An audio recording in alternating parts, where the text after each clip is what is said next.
Big news a few days ago. GSP, George St-Pierre, decides he's going to take a leave of absence from mixed martial arts, the sport that he has ruled for many, many years. Specifically, he has been the champion now for like about 8 or 9 years. It's an eternity. Brief blip against Matt Serra. He has really ruled the roost since about 2006. But he has decided basically because he's got some personal things he's got to deal with. And there's been some rumors, his father's ill and he may have some other issues that he has to deal with. And your thoughts about George St-Pierre's decision to vacate the title to allow some others to have a chance to fight for it while he kind of just figures out his personal life? Well, I think great for him. I mean, he's making the right decision for himself right now. He described his personal life as a, quote, freaking zoo right now. It's clear that he's been under a lot of pressure, a lot of strain lately, and he needs some time away from it all. And, how many athletes do you see when they are still at the top of their game, be conscious enough and have enough presence of mind to say, you know what, this is getting the better of me emotionally. I'm not 100% there mentally right now in the sport. And in a sport like mixed martial arts, you have to be there 100% mentally or you're going to get your block knocked off. So he's going to do what's right for him. He's going to have a nice long break, probably a year to 18 months is what I'm hearing. And in the meantime, the wheels keep turning. The UFC keeps going on without him. But I think it's a great move for George St-Pierre. And really, he's kind of walking away at the top of his game. And how many athletes in any sport can really say that? Well, it's interesting to say that, like walking away from the game, and yet he's taking a break. Some of them, walk away from the game, and that's it. They don't come back, or some say, you know what, I'm retiring, but yet they still need the action. They need the sport. For whatever reason, some of it has to do with money.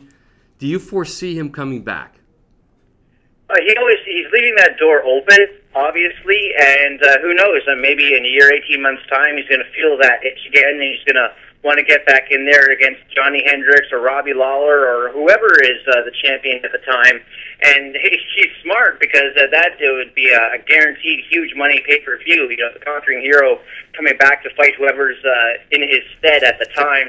But it may happen, it may not. GSP was describing some concussion-related symptoms as well. He's got more money than either one of us could even count in this lifetime. So maybe he's going to find out that he likes kind of laying on the beach a bit more. He likes training at TriStar just for fun and not for competition.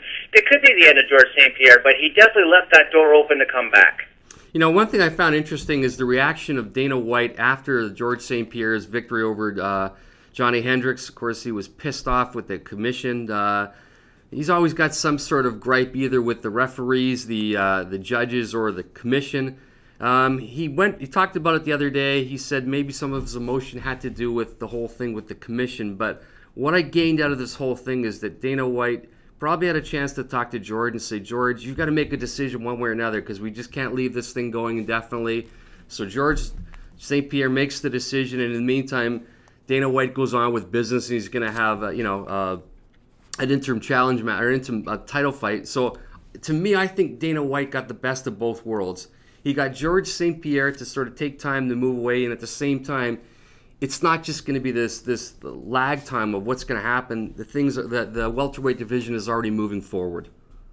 The division is moving forward, and that fight between Johnny Hendricks and Robbie Lawler is not for an interim title. That will be the legitimate UFC welterweight title as GSP has vacated that belt.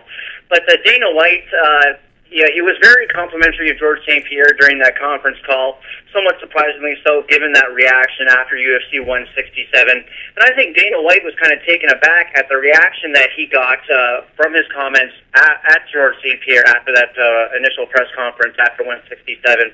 It was uniformly negative. And GSP, he's been the ultimate corporate citizen since he joined the promotion in 2005. He has been the guy, and he's been the guy as far as pay-per-views, sales and ticket sales and everything else. I mean, he headlined that fight at the Sky Dome here in Toronto, 55,000 plus. He's the last bona fide pay-per-view draw that the UFC really has that gets those huge numbers, 900,000 plus against Nick Diaz.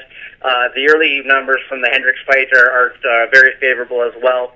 So Dana White, when he says that, it's going to be business as usual, I don't care that he's walking away or I'm happy to see him go, He's got to be kind of shaking a little bit, though, because that's a lot of money walking out the door. And GSP is doing it on his own terms. Dana White, he's a very big on having control of his roster. So even though he's very complimentary in GSP and taking this time off, I guarantee you behind the scenes he's biting his nails a bit.